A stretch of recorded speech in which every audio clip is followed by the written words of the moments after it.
John Madden, Majo John Madden, in the O'Reilly restaurant in El Diamante, Mexico. And that's little Mustafa over there behind the table. My favorite, well, one of my favorite street dogs, and the one who most hangs out here in the restaurant. And one of my favorite spots in the restaurant is out here. But first I want to focus on that spot. Because 2 days ago, and they have Wi-Fi here, so that's part of why I've hung out here every day for 7 weeks, maybe 8 by now, as my car is being repaired by a mechanic down the road there. But the car actually these days is in the backyard of the hotel with no motor in it. The motor is with the mechanic. So they have a Wi-Fi here, and I am kind of reconstructing my past, because for 30 years I took soul-killing and mind-numbing drugs because of a wrongful diagnosis of bipolar disorder. And now that I'm 4 years clean, all my memories are coming back, and I'm researching like crazy. One of the memories that came back was a song, crazy song, called Good and Drunk and Goozy. Gonna go downtown, buy me a jug of brandy, gonna give it all to Mandy, keep her good and drunk and goosey all the time. Keep her good and drunk and goosey all the time.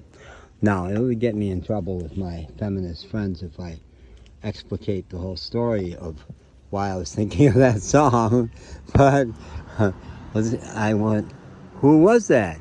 Who sang that song? And I brought it up. It was Gibson and Camp, Bob Gibson. And I didn't have Hamilton yet, but it's Hamilton Camp.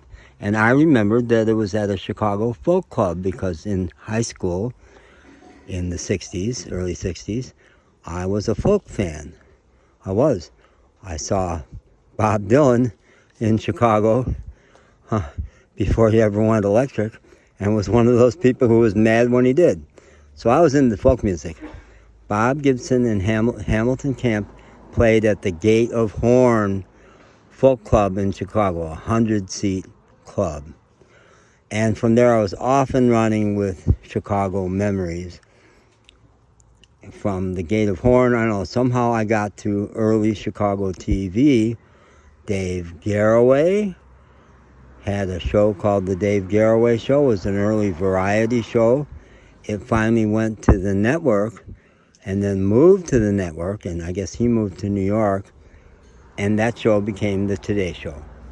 The longest running show on US TV, the Today Show, started in Chicago. And there was references to Chicago-style TV. It was more informal, conversational, less staged and produced. And the memory I just had out here right now, talk about not produced. One of the favorite shows in Chicago was Bozo the Clown. Extremely popular show, and one of the most classic TV bloopers of all time. The way that guy lost his job was he finished a segment, thought the mic was dead, and said, "That ought to keep the little bastards happy." So even in the rough and ready early days of TV, you could not get away with that. And he lost his job. So, there, I guess that's all I have to say about that. Fini, terminado, es completo, solamente, adios.